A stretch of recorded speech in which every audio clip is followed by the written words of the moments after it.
All right, hi. I just want to welcome you, Melissa, author, keynote speaker, and life coach, I'm guessing, onto this interview today to share a little bit of your story, your background, and everything about your own growth and how you became a successful businesswoman here in the current climate and your own interactions with toxic relationships on your way as Well, you grew. thank you for having me.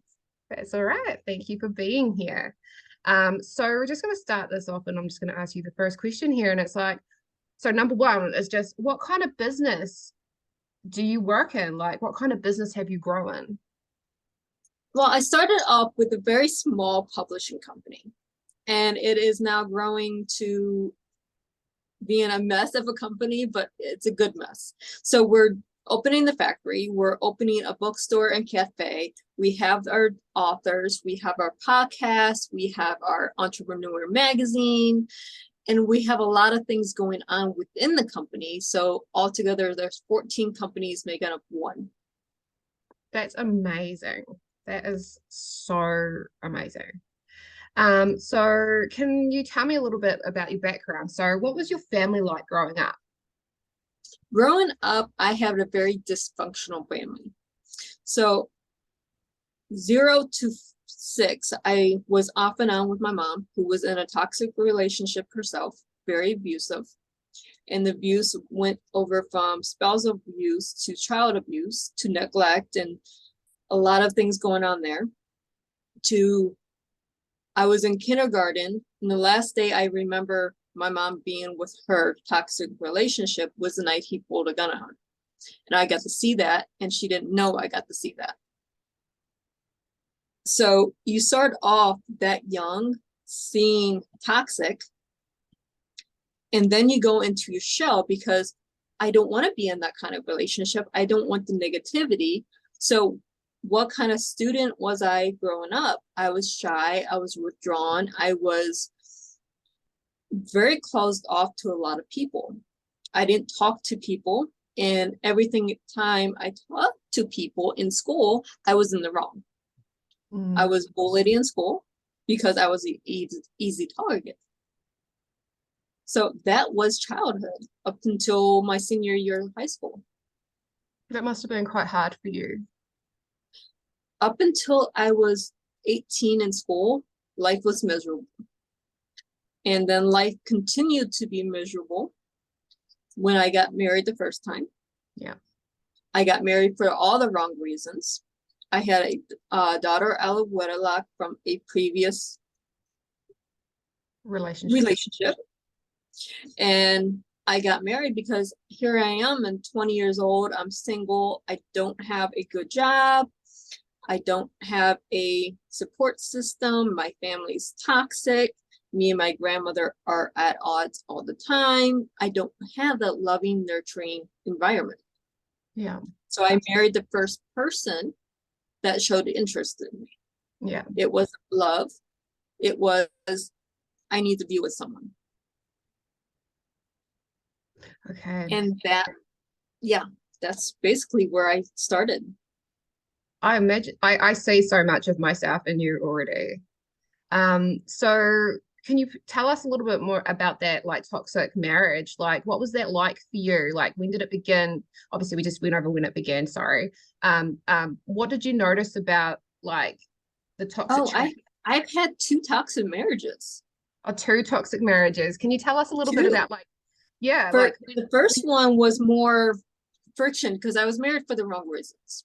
yeah, And he didn't like my cooking. He didn't like my cleaning. I had no ambition. I wasn't in a relationship where I was comfortable. So everything was more negative self-talk and negative talk from him. yeah. And then I got sick in 2011, ended up having strokes, and I found out after brain surgery, he's cheating on me. So I found out 11 days after I left the ICU from brain surgery that my husband, that I wasn't getting along with, was cheating on me. Oh my So goodness. there crashes whatever self-esteem I was building, because Yeah. now I'm disabled. I have an autistic daughter. I'm going through medical crisis. So what do? I'm in depression. I reach out to the first person that I can, which was my second husband. Yeah. And when did you notice that one was starting to become toxic? How was he showing up? That one, there was red flags from the beginning. There was definitely red flags, except I'm one of those people, when you tell me not to do something and I don't have that connection to you that I should listen, I'm going to do the opposite. Yeah. So I was being told by my family, leave him alone, get away from him, he's toxic. From day one. Yeah. And it went from, okay, he's moving in with me 11 days after we meet. And he's yelling at my daughter. He's yelling at me. And, having these outbursts. And he was describing these outbursts as PTSD outbursts. Okay. So I'm one of those, oh, I'm sorry, I'm contributing to your mental health issues. It's my fault. It's not your fault, it's my fault. I'm internalizing instead of externalizing and seeing what's going on. 3 months later, he moves back to his apartment and I move in with my daughter. Now I'm trapped. So things go from the psychological abuse, you're an idiot, you're stupid, why can't you do anything? I'm walking with a cane, you should be able to walk by yourself, you should be able to drive for yourself, you should have your own money. Everything that was negative, because I'm going through disability claims here in the US, because I am a disabled person at this point. And it's just psychological at that time. There was no physical, it's just psychological and emotional. By the time we married in 2013, a year and a few months later, I'm scared to get married, but if I say no at the altar, how do I get home? Because now we're 2,000 miles away from home and I have to get back on a plane. So now the physical starts being shoved into tables, little shoving. It wasn't major at this point, but it worked up until 2017 when I'm going through falling downstairs. I'm having bruises when we go to his doctor's appointments that are very physical. I'm being pushed into tables, going through bookshelves, being choked. This was the definition of spousal abuse that I was trying to escape from, that I witnessed when I was a child. Yeah. So there was definitely obviously a creation of the situation that you didn't want, that you've come and you've brought through into your future, basically. The recreation of the cycle. It was a complete 180 circle or 360 circle, because I didn't want this, but I invited it into my life because I didn't have the mindset to change it. And such a focus on not having that has created it as well. Yeah, that subconscious manifester. So how did this sort of abuse affect your self-esteem? I was isolated again. Okay. So here I am, an adult, I'm isolated. I can't talk to people. I'm ashamed to talk to people. I don't want to tell my mom because she went through it and she's going to call me an idiot. This is self-talk. My mother would never call me an idiot for this, but in my mind, I'm going to be called an idiot. Any self-esteem I had was non-existent. It was crushed. Anytime I tried to build something up, because during this relationship, I became an author. I wrote my first book. Amazing. So I did something for myself to build myself up. Well, I built myself up only to have him tear it down again. Yeah. Every time I started with building something, it was taken away. Yeah. How did you find the strength to write that first book? What was it about? Was it about your story? No, actually he got into a snit and said, I bet you can't write your own book and get it published. Oh, Again, don't bet me I can't do something yeah, because I'm going to do it, especially when you're doing it to provoke me. yeah. I'm not a violent person, but if it's something I can do and it's good, I will do it. If it's something that like go jump off a bridge, no, I'm not going to do it. I don't care how many times you dare. But he dared me to write a book. So I did. And it was a fantasy book. I looked at my then 10-year-old daughter and said, give mommy a writing prompt. What do you want me to write about? Remember, she's autistic. So Yeah, even though she was 10, it was like talking to a 4-year-old. yeah. So it was like fairies in space. Okay, Awesome. challenge accepted. So we have Princess Nisha, who's a fairy in another galaxy, and we're planet hopping basically Yeah, through the series. And that's where it started from.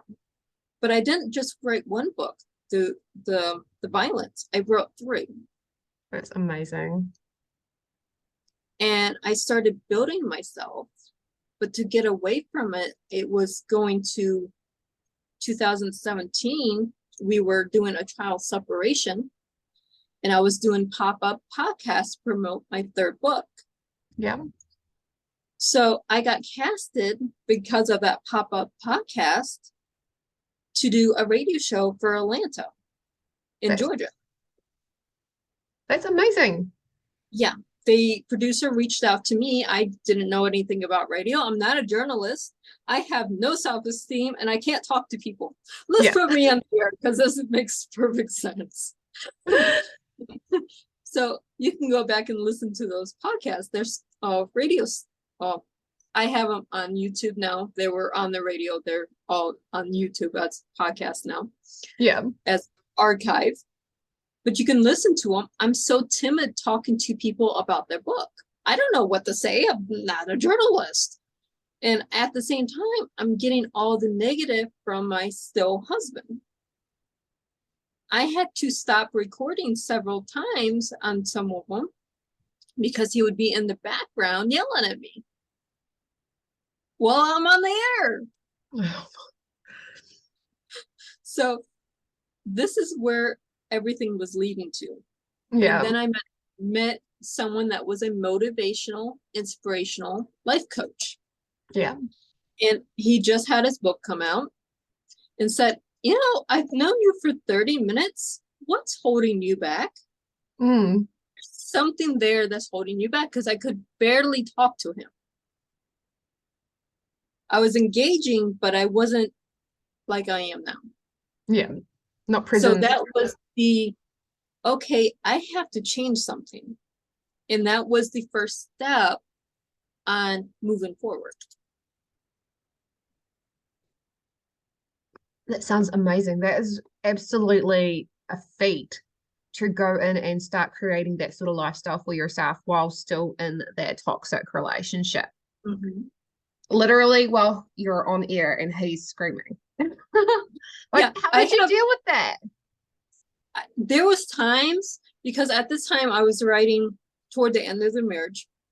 I was working on a film and I would be on the phone with one of the producers, the line producer, and he would be screaming at me. I would go take the phone outside just to have a business phone call. Yeah. I would have to go to a outside away from him to host the radio shows. And then you have all the birds and the chickens and everything else going on outside. I would be in the car and he would be yelling and having a fit while I'm doing a radio show from via phone. And it was humiliating for me to work in that kind of environment. Mm-hmm. If I'm doing a job and I'm getting paid for a job, I want to do it to the best of my ability. Well, here you're impeding me from doing what I do, making a few dollars, and I'm not doing my best work because of something else. This is pissing me off. Sorry, I don't know if that's allowed on your show or not. Fine. But it irritated me enough where I said, you know what, I'm done. That's so good. I'm so impressed with you, honestly. Like the fact that you're able to take basically one of his abusive tactics, his basically negging you and dragging you down as your inspiration, basically, to go out and create the life that you wanted to make. And Yes. despite every single one of his attempts to obviously try to sabotage you while you're having these new achievements and the ability to make money, he's trying to sabotage you every step of the way. You still refused to back down Mhm. for yourself. I actually started, his doctor wanted me to keep a journal of everything that was going on to help diagnose him. Well, I couldn't write. I still can't hold a pen very well because of the strokes, Mm-hmm. but I can record. I have a record button, Yeah. and I have a sign in my room that says, "Smile, you're on camera." If you walk in my room, you're on camera, Yeah. basically. So it wasn't that he didn't know he was ever not being recorded. If you walk in my room, you're misbehaving. I have a recording. Yeah. So now I have 70 plus hours of recording that during the divorce, I started releasing Yeah. because he was attacking my company. Yeah. So I'm building a company up. I'm building a publishing house and a film company at 2017, 2018.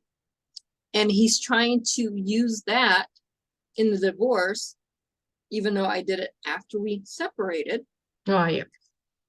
Okay, so he's trying Mm-hmm. to attack my company. He's wanting me to pay him for the use of the last name. He's wanting me to give him checks based on projected future revenue that's not even in existence. Yeah. And you're trying to sabotage my company that I'm trying to build. Okay, fine. If you're going to sabotage it, I'm going to sabotage it even more, Mm-hmm. because I'm going to take that last name and go, okay, here's my evidence, my video and audio evidence of domestic violence that I went through. Mm-hmm. But it backfired, not on me, on him. Exactly. Yeah. Because now it's, I'm actually doing something, and people see what I was going through here back 2-3 years, and I'm building a company. Yeah. And he's I still have trying to take it from you. Yeah, I have an inner strength that hasn't even been tested yet. Yeah. But I did end up closing that company down. Yeah. And restructuring it to the company I have today. Yeah. Yeah. Exactly.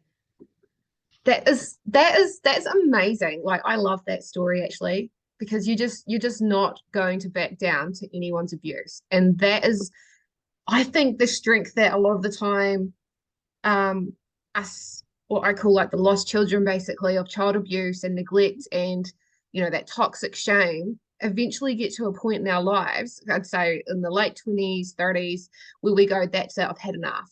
And we're not going to back down to any single person who is going to try to take us down again.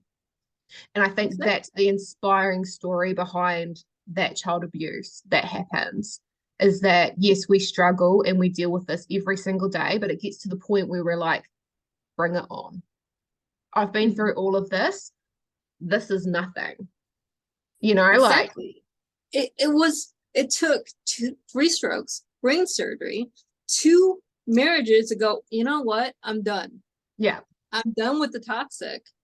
Let's go over here and try something different, because this toxic stuff isn't working for me. yeah, exactly. And it's not. And I think it takes a long time for us to realize just how toxic it all is and how much toxicity we're putting on ourselves. Mm-hmm. I think once we realize we're putting that toxicity on ourselves, we finally go, oh, no, no, no.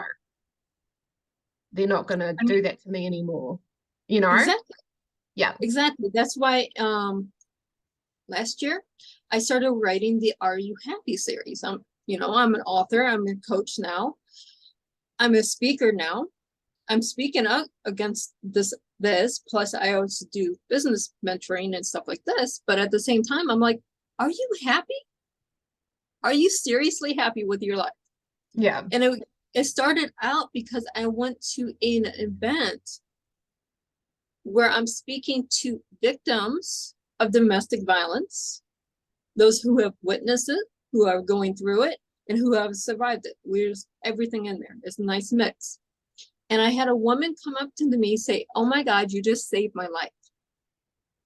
That inspired my Are You Happy books. Yeah.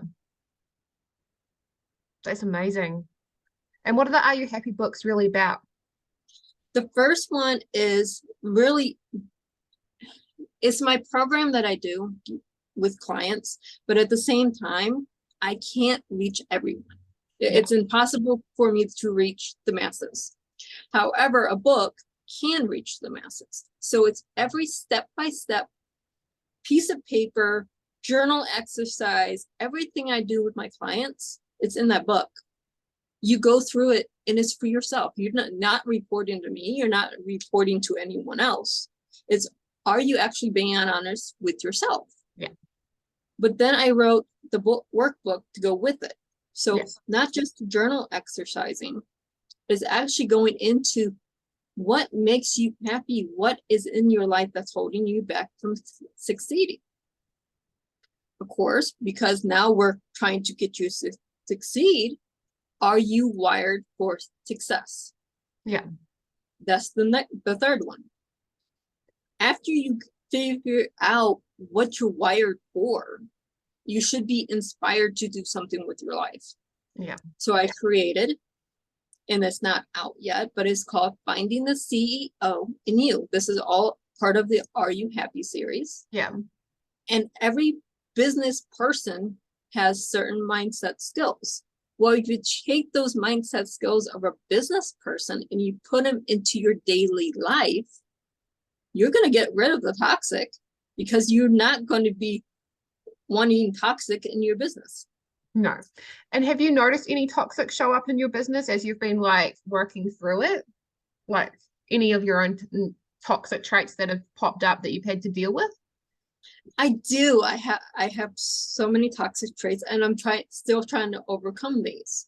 Mm-hmm. I still have an issue talking to people. Mm-hmm. So I have a COO Mm-hmm. that first talks to people for me, and then if I need to be in the meeting, I will be in the meeting. But I am already wired that anything I say to people is wrong. So before I get there, I have my COO, who's my right arm, Mm-hmm. who understands that mindset, and she does the filling people out and then prepares me for the meeting. Okay. So I'm working through it, but at the same time, I know that weakness is there. Yeah. When I'm talking to investors, I actually hired someone to talk to the investors for me and then bring me into the conversation after I'm prepared for the conversation. I do very well in business. I have a business mindset, but at the same time, that first meeting, I'm a wreck. So I have to be prepared. And what it like when you're a wreck, like what is it about? Is it It's a lot of self-negative talk that even though I'm a coach and I know not to do this, I still do. Yeah. And it is a lot easier to help other people sometimes than it is to help yourself. You know, Exactly. like, and having a coach of your own often like can see things in you that we can't often see in ourselves as well. I still work with my coach daily. Yeah. I mean, my mentor, my coach, I see him daily. We have a 2-hour meeting every day. Wow. And even though he's working with me, not just on the business, but on the personal, and he'll sit there and laugh at me because he's like, you do this for a living, but yet you still have these soft spots. The soft spots are okay to be there as long as you recognize what they are. Yeah. Develop that awareness around it. Mm-hmm. Yeah. And it seems like you've come up with some good strategies around it too, and you're not ignoring it.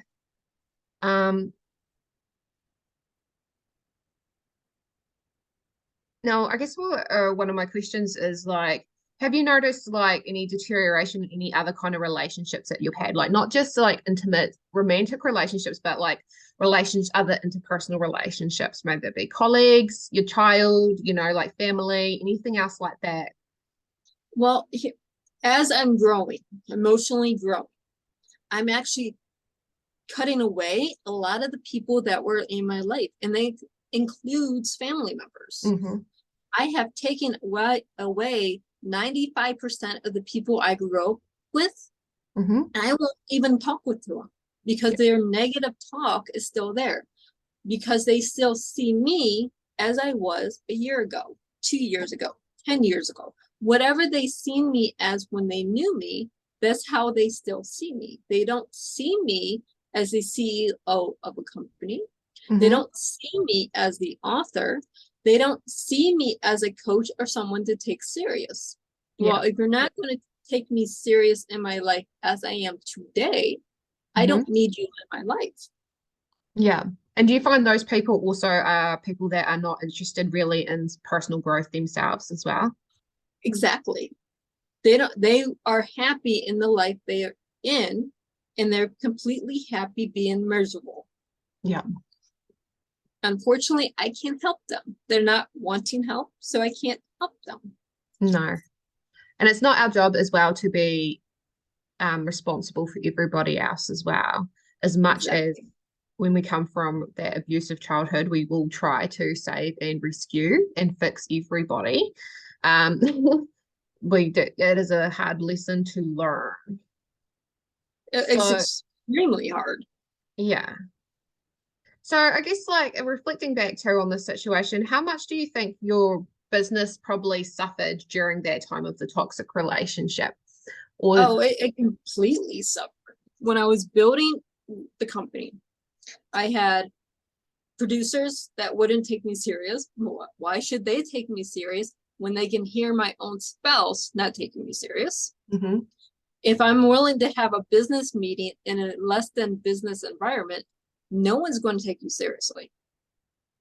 That's for one. Then I had authors that would run over me because I didn't know how to talk to them.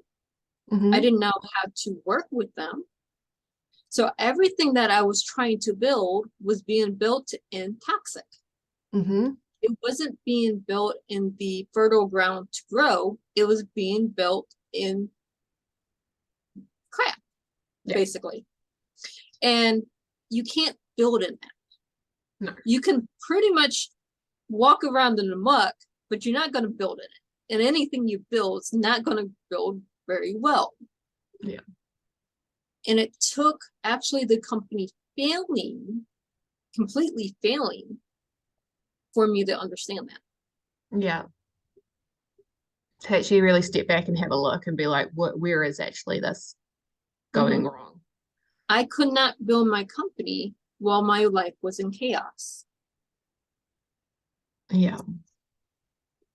Though you did build a company while your life was in chaos, I guess just the success of it just didn't kind of work out for you. Yeah, it was being built. It was giving me the stepping stones, and it was giving me the insight. So when I was ready to build in fertile ground, I knew what I was doing. Yeah. And so can I ask you like what the main lessons that you learned during that relationship and building of the company that you took away? So I don't let people talk down to me. You're my equal, Hmm. or you're not in my life, period. Yeah. You don't get to talk down to me. I'm not above you. I don't want to be above you. I will be your equal.